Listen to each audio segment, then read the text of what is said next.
With 92 players, I took part in the world's biggest kill team tournament ever.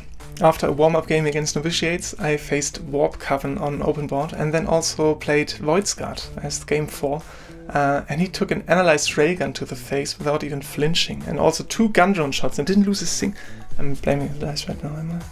Well, anyways, this video is not about open board, it's about IntoTheDark, and especially about things that did not turn out too well, of which I think I tested every single one. My first game was 1.1 against Warp Coven. The plan was to have a massive amount of marker lights and both silent weapons in the center, along with the pulse drone to boost a bit of shooting and then take the point in the center. On the right side, the recon drone along with the leader to open the door and then move and dash onto the objective first turn. Left side, both my weapons experts and the grenadier for a deadly bonded trio TP2. I chose the dash option and took initiative, running my leader up to open the door before my opponent would cast his dash reduction spell, which he did, first activation every single turn. Other than that, the biggest issue of this map is that you have to split your forces into 3 armies that have no way of ever leaving their lane again.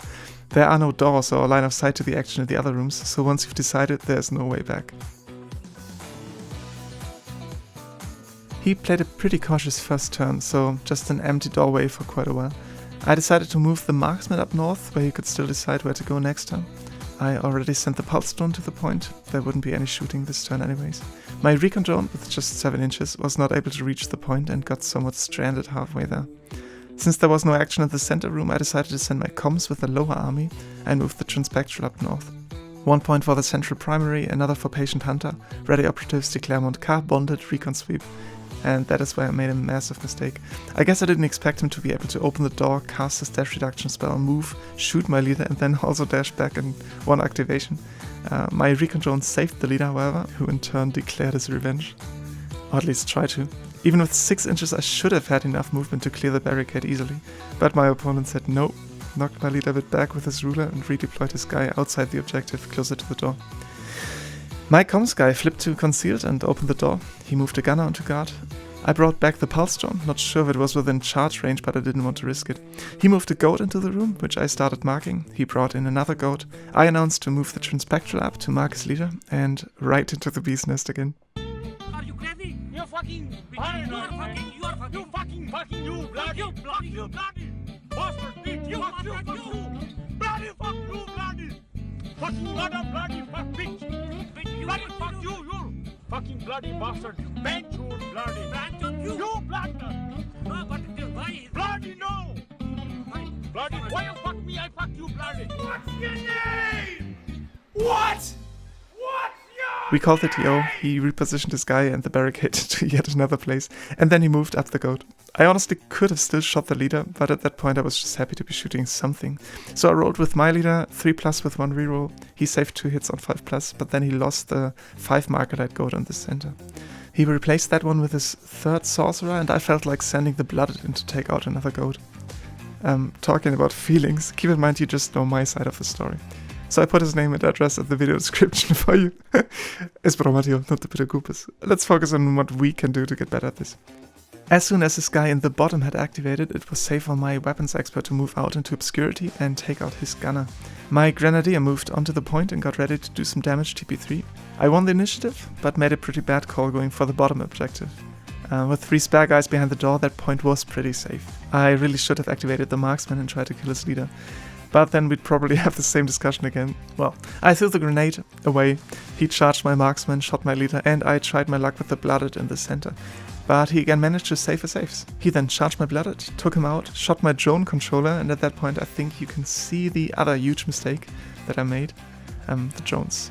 Although they are really neat for the early game, especially with their ability to fly through crowded doors, having 2 more guys that can actually shoot right there would have been massive. I think my comms didn't use this marker light once this game, so an extra Shazla or even the medic, which I left in the box this game, would have been really nice right now. My other IntoTheDark game was 3.3 against Intercessors. Again quite a bit of blast danger, and he spent a CP to get +1 movement. Spicy. My idea here is to get as many people as safely possible into the central corridor.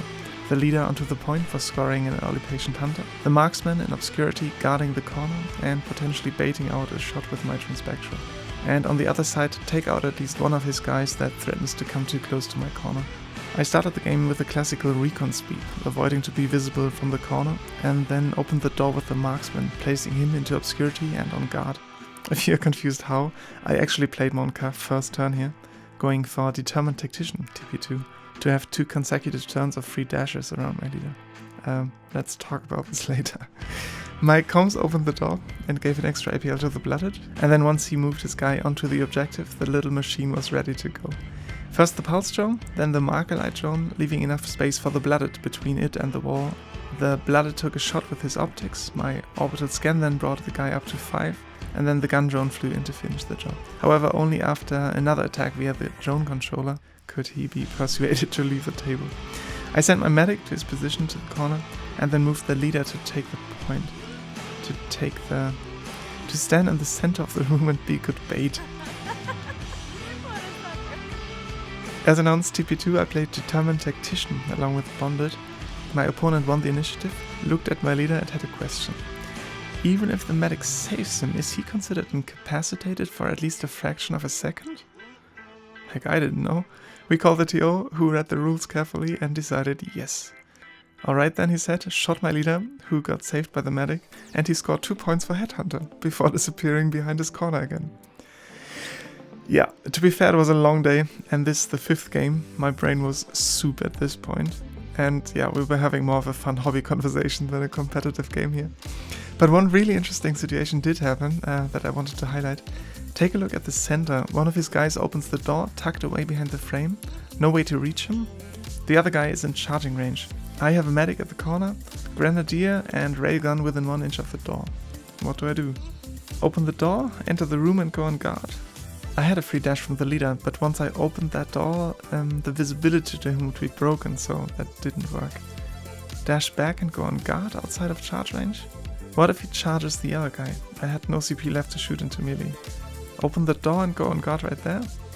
There would be a way to just charge the grenadier. I ended up moving closer to make sure he would have to charge me too, went on guard and then decided to not open the door, so he would not be able to fight twice.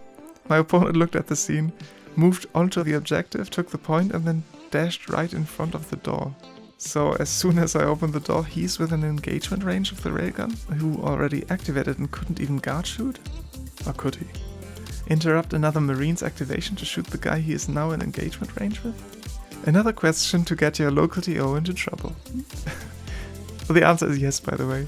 What I did find after pondering about it for a bit with my buddies on Discord, thanks for the help guys by the way, the sweet spot is 1 inch. Not further away to be able to open the door without movement and also be able to shoot anything behind it, ignoring the cover.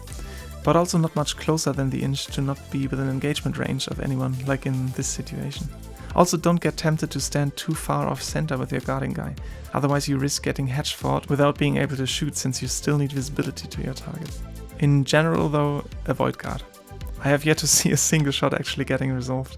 It usually ends up being, oh, well then I don't do that. And you'd have to be a real dick to insist on your right to resolve the attack.